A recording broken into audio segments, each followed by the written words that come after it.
You can count on it. There will be several trades on draft day this year. Some we will drop our jaws to. What?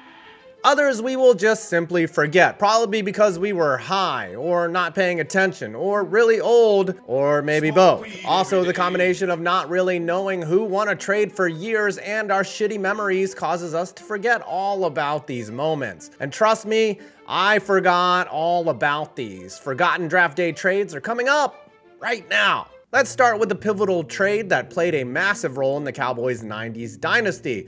But most people don't even remember it. No, not the Herschel Walker trade. I remember that. What the Cowboys did with what they got from the Herschel Walker trade and the domino that fell as a result from it. As part of their massive deal, they got the Vikings' 1990 first-round pick. However, they were sitting at 21.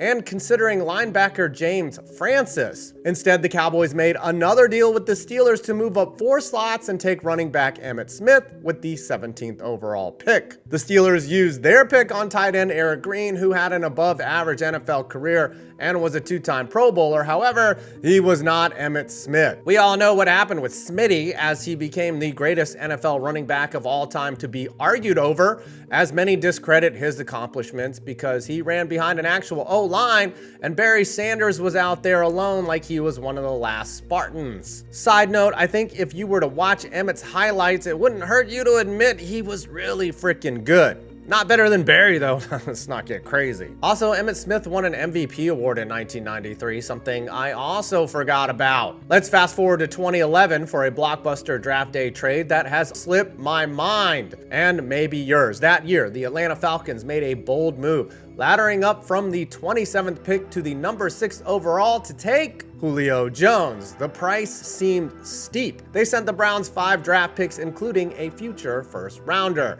Now, this could have been a disaster, but remember, we're talking about the Cleveland Browns here. The Browns turned those picks into Brandon Weeden and a slew of other role players. Fucking Browns, man. Can't even make a 5-for-1 swap work. Jones was an elite target for nearly a decade in Atlanta and made what should have been the most pivotal catch in Super Bowl history, instead becoming a footnote in the biggest choke in NFL history. You know I had to bring that up, right?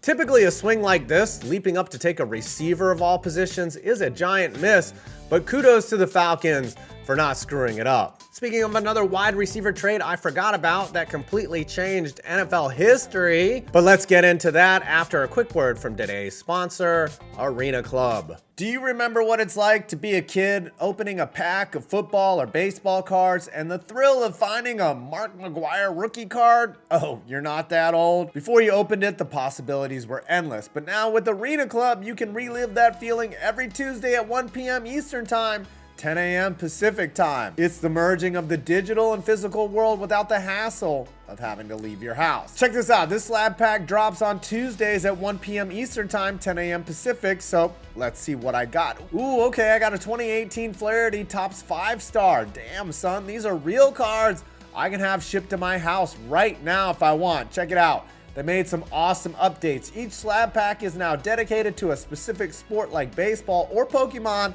and there's an 80% buyback program, and all the packs are 1 graded or 1 slab, with the diamond packs containing up to a 20K plus grail, like a freaking 1986 Michael Jordan Fleer Beckett 9.5 worth 30K, or a gold refractors Juan Soto worth 22K. So after this video, you can get 20% off your first slab pack or card purchase by going to arenaclub.com/5points and using promo code 5points. Trust me, in life, you need a promo code. Again, you can get 20% off your first slab pack by going to arenaclub.com/5points and using promo code 5points. Now back to the video. In 1985, the 49ers really wanted a weapon for Joe Montana, but they knew he wouldn't fall to them at pick 28. So they pulled off a draft day deal with the Patriots, moving up to number 16 to take Jerry Rice, the San Francisco treat. Just like COVID, hindsight is 2020, and you would think any team passing on Rice, let alone the 15 teams prior, were on more crack than Ezel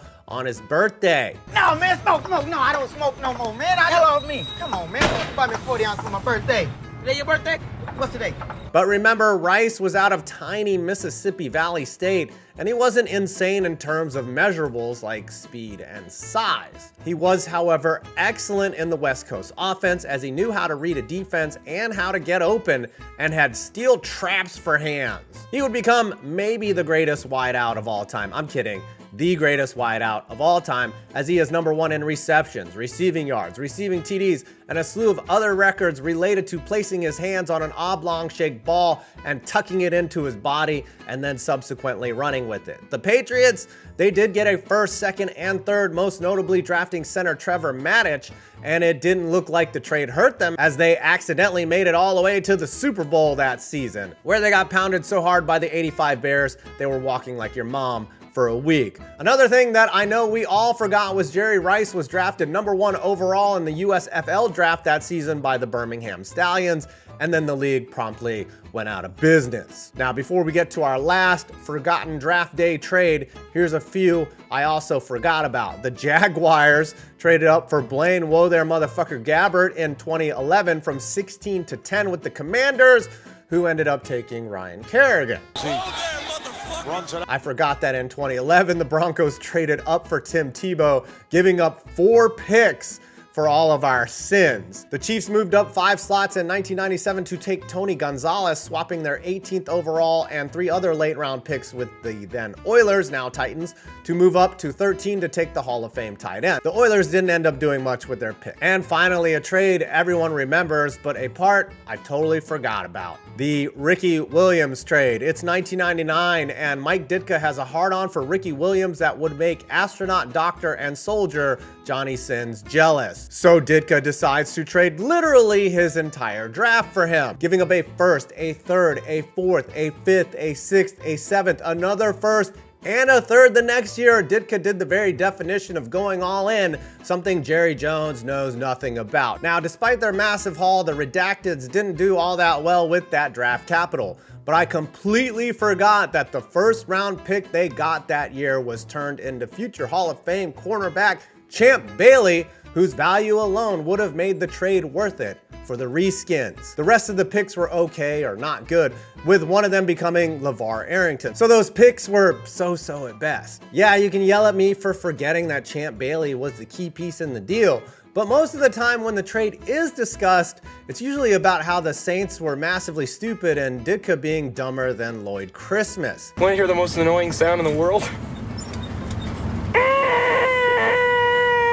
Bailey would be famously traded again while in his prime for Clinton Portis, being part of a lopsided deal that neither the Skins nor the Saints learned from.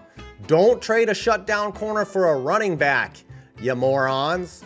Hopefully in the future, nobody forgets that. Well, I hope you enjoyed this video. Please subscribe. It's the only way to tell the algorithm that you actually enjoyed it. Well, I mean, you could like the video, but subscribing really does help me. Thank you.